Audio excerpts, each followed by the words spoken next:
G'day. Welcome to part 2 of your lecture on identity.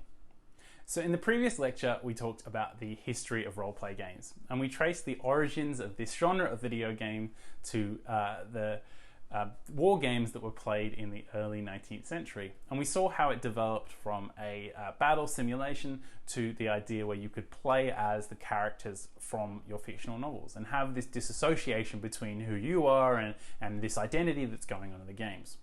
So in this lecture, we're going to unpack this to be able to understand the experience and the appeal of roleplay games in a little bit more detail. And we can also, through doing this, go beyond the scope of kind of basic roleplay games and start thinking a little bit more critically about the relationship that we have with games overall and how this shapes the way we experience them, far beyond just the roleplay game genre. So to start off with some heavy questions. Who are you? Does your identity exist? What even is an identity? Lest we spend too long speculating such heavy ideas in a games and play course, we can look at a couple of different models of is your identity the totality of your self-construct, or is identity something that is constantly remade as we interact with different people? This is the idea that's put forward by Erving Goffman, whose theory of dramaturgy suggests that our identity is something that we perform through social interactions. There isn't a static thing that is our identity at our core, but it's something that we play and rehearse. Now, Goffman's presentation of self in everyday life is one of the most important books in modern sociology. He understands identity as a form of theatre, with lots of theatre metaphors, front stage, backstage, the performance that you put on, and so on. But it helps us understand, but I think that it's probably an extremely useful lens for understanding what's going on when we play a roleplay game where there are other identities involved. Life, according to Goffman, is about impression management. We desire to manipulate others' impressions of us on this front stage. According to Goffman, this is primarily motivated by the universal desire not to be embarrassed, but there's other reasons why we might do this too. And we use sign vehicles to express ourselves and our identity in particular ways. The things we say and how we say it. When I'm lecturing, I try to be well-spoken and articulate and not stumble over my words. I pose in particular ways and I am trying to engage you, and I'm trying to give you the impression that I have the identity of an engaging lecturer, so I am excited and I have a lot of energy, and I change out of my dirty t-shirt into a shirt, even though I'm just at home and I'm just wearing tracky pants. And so we manage how we appear to other people, and in doing so, not just in our physical appearance, but how we behave and the identity that we're giving off while we're interacting with other people. And these are sign vehicles. And the situated identity, and what Goffman is trying to acknowledge is that we have these situated identities. It's not this static thing, but depending on the context that we're in, that's the kind of identity the role that we play in that moment, right? They define us in reference to the role we're playing at a given time, a customer or an employee in a store, for instance. Or maybe if we were in a physical lecture, the student versus the lecturer, me standing up and acting in a particular way, and you, the student, listening and nodding intently and not being on Facebook on your laptop. A major theme in Goffman's work is the idea that we generally have an agreed upon definition of the situation, which is what gives interactions coherency, right? You don't interrupt me in a physical lecture by blurting something out or as though it's a conversation, because it's not. We know what's going on. It's this lecture-student relationships that we've got. And we can bring this understanding to multiplayer games where we have an agreed understanding of the situation, what's going on, which gives the play coherency. And dramaturgy, it's in this way that dramaturgy is a really useful way to understand the appeal and practice of role-playing games. The opportunity to participate in manufactured social situations where we can perform, rehearse, and experience these different identities. You've got to remember, identities aren't this static thing. It's something that we're playing and taking on different identities at different times. And it's kind of fun to take on the identity of a battle commander, of a detective, or of a kind of a cow warrior. So to start off with some useful terminology. This is the first paper that I ever wrote as an academic because I did my honours research on the video game EVE Online. I also did my PhD on the game EVE Online, but I did my honours on community identity. So one of the theories that we'll talk about later in this lecture is the idea that we identify with our character. And I thought, well, I think I identify more with the community that I play with when I play EVE Online, as opposed to my character who really essentially is just me. And so I developed a survey, and 70 people filled out the survey, and there were no really statistically significant results. But when I started looking at the qualitative responses, I realized that I had treated the terms kind of avatar, character, and player and user as synonymously in the survey. When really it was one of the challenges for this research was actually coming up with a language that described exactly what players meant and identified with. So the terminology that we developed through that research ended up being avatar, character, player, and user. Avatar referring to your visual representation in the world, the character referring to the fictional identity in the game world, the player being your social identity within the game community, and the user being your offline or meat bag identity, right? So when I'm playing a game like GoldenEye, the James Bond game, you've got me, Marcus Carter, the lecturer at the University of Sydney, as the user, playing the character of James Bond, being represented by an avatar of James.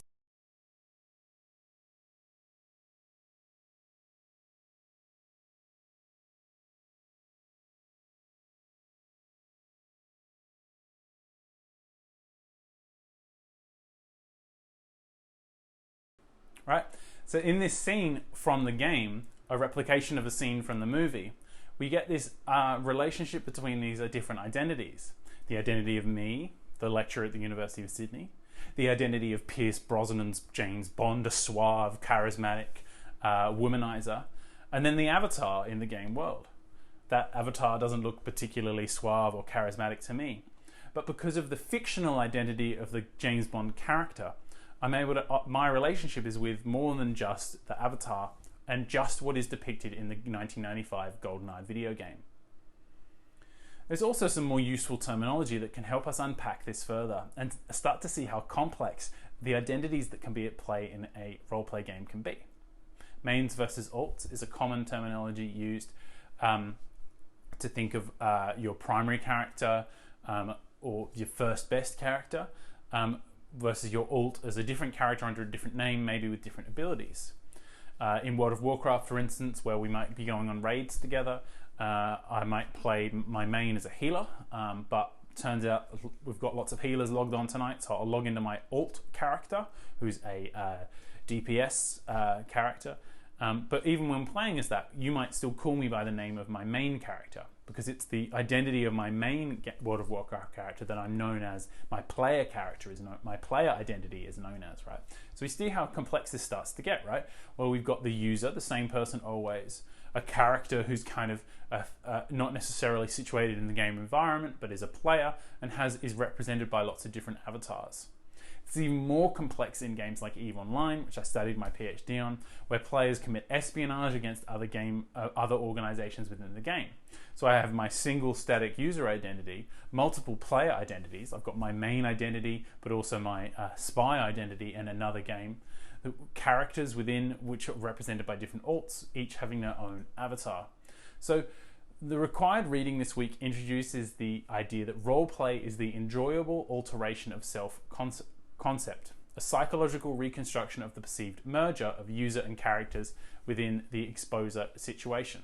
This can be playful, where we might want to explore alternate identities, being bad or being a spy or being someone who is a supporting character, or about reducing self-discrepancy, being where our avatar in the game might have our character in the game, or the player identity or the character identity have these values that we ourselves want to experience, be it leadership, competency, confidence, or charisma.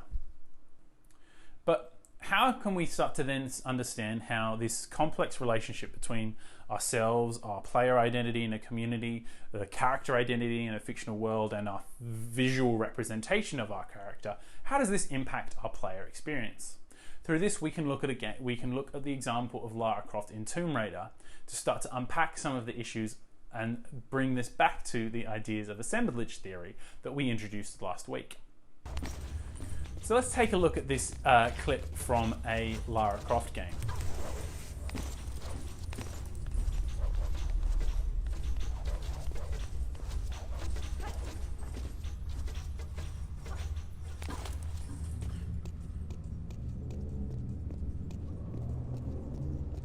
So a common critique of the early Lara Croft games is that the video game camera perpetuated the male gaze. The camera hangs low so that you can see the avatar's butt really clearly, and the avatar itself is, not wearing enough clothes for many of the environments that the character finds themselves in. Espen Aarseth argued in 2004, when privileging the kind of interactive elements of games versus the kind of fictional or representational aspects, that the dimensions of Lara Croft's body, already analysed to death by film theorists, are irrelevant to me as a player because a different looking body would not make me play differently. This is nonsense, and we can understand why this is nonsense through these ideas around the identities that are at play when we play role-play games like Tomb Raider. Dramaturgy and the concept of play as the enjoyable alteration of self-concept helps us understand how identity impacts the play experience. Where we have these different avatars representing essentially the same character, how is it that these different avatars impact our experience? The Tomb Raider 2013 reboot doesn't sexualize Lara as much. She's dressed a lot more, but it also depicts her as being much more vulnerable. The character, the Tomb Raider 2013 Tomb Raider character is much more vulnerable, much more afraid, much less experienced, and much less violent. As a result, it affects the decisions and gameplay that we make, stealth or violence. When playing the older Tomb Raider games, there's a great scene where the enemy comes out at you during a cutscene, and Lara Croft just pulls out a gun and starts shooting violently, aggressively, and takes out enemies. In contrast, you are constantly afraid and running away in the Tomb Raider reboot because you've got this much more vulnerable character, much more realistic character, but this is problematic in other ways, as I'll go on to discuss. It also changes the expectations of the affordances that we're going to find when playing the game. I assume there are non-violent ways of solving each level in the reboot, which I didn't necessarily do in the original one because of the character that I'm playing with. I'm not seeking just the violent solution. And then we can also see how my experience identifying with this character can change the way that my alteration of self-concept can occur. Right? As a male, I kind of have a relationship with the character of Lara Croft that is different to the relationship of a female player. Well, this kind of ended up... This is a really interesting case because it bubbled up in the kind of media around the 2013 reboot, which celebrated as being feminist because Lara was more appropriately dressed for the temperature of the world that she was in. Where one of the lead designers claimed that when people play Lara, they don't really project themselves into the character. They're more like, I want to protect her. There's this sort of dynamic of I'm going on the adventure with her and trying to protect her. She's definitely the hero, but you're kind of like her helper. When you have her face these challenges, you start to root for her in a way you might not root for a male character. And what I think is really well represented in this example is how this male designer there's a barrier between their ability to identify as Lara Croft, and as a result they kind of have this very patronizing, very sexist relationship that's designed in. This attitude is also reflected in the way that voice interaction is configured. You can access menu screens by saying, for instance, show map. You can also pause and unpause the game and switch between weapons and arrow types by saying bow, or pistol, or rifle. So we can see in Tomb Raider how the voice interaction is configured as commands that you give to the character of Lara Croft. We compare this to the configuration of voice interaction in a game like Splinter Cell Blacklist.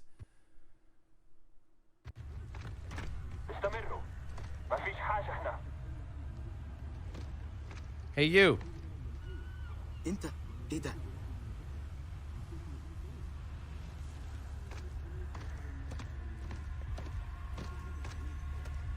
It actually worked. That's crazy. I want to see this. If it used connect. In Splinter Cell Blacklist, you, the player, says, hey you, and then it is if that words that you spoke out of your mouth come out of the mouth of the avatar, thus having the guard investigate this noise and you being able to take them out. So this conceptualization that the designers had of Lara Croft is reflected in the configuration of the voice interaction in the game's design, where the voice interaction is configured as a command to the character rather than a convergence between the two identities present in the play situation. And you can read a little bit more about this research here. So to bring it back to this comment from Arseth, we see how the dimensions of Lara Croft's body are relevant to our experience as a player, because our understanding of the character of Lara Croft is constituted not just by what we are afforded to do, but our impression of the identity. That identity that is performed through that character's interactions with other characters in the game world, through our understandings of the Lara Croft character through other media, be it movies or previous video games, and our own identity as a player, as a man or a woman, bringing a different relationship and capacity to empathize with and connect with a character. And you know, there are a lot of other really good examples, I think, of these kinds of identity at play. One I was playing with recently was Far Cry Primal.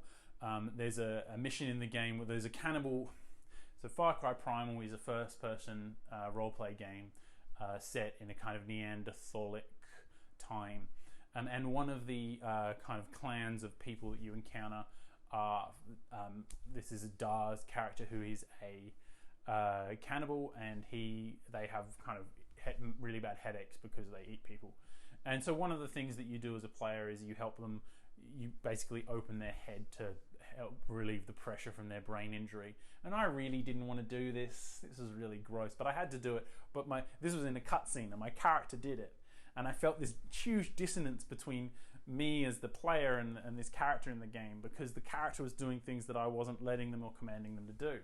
Another example of this was from the recent Fallout game, where you were presented with options of what you might say to another character.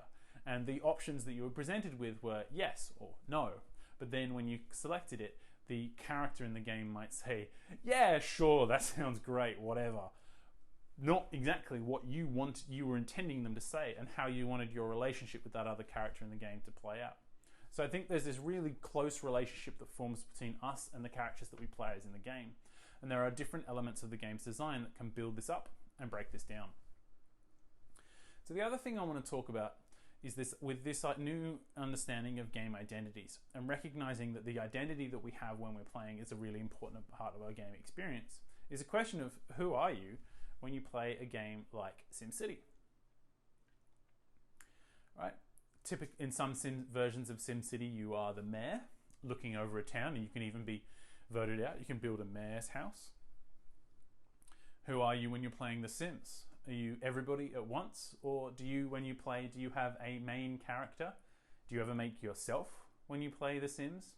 Making for yourself, your user, bringing your user identity much more closely into the game as your character identity? What about when you play a game like FIFA or NBA 2K? Are you the coach, the team manager, or are you all of the players at once? A great feature in the FIFA 2014 was where if the Kinect could listen to you, and if you swore too much while you were playing, you got a letter from the board of directors saying that your on-field behavior wasn't up to scratch and you need to reduce the amount that you're swearing. Right? A really neat game design feature that helped you kind of connect with this role, this identity of the team manager. An articulation of it that I really, really liked in these sim games is a kind of village simulator game called Banished. And the developer said in an interview that you play as the collective consciousness of the town, as opposed to any one individual, looking after the whole town as opposed to one single person. So if we understand play as a social interaction, and identities as something that are being performed through these social interactions, can help us understand how the variety of things from aesthetics, imaginaries, fictions, and characters intersect with the experience we have when playing, and why we play in particular ways. Games allow us to play with identities in turns. These identities that we construct allow us to play. I want you to pay attention to how identities are constructed in the games that you play, because they're extremely useful for understanding the appeal and the experience of games. Thanks very much for joining me on this lecture, and I look forward to seeing you next week. Bye.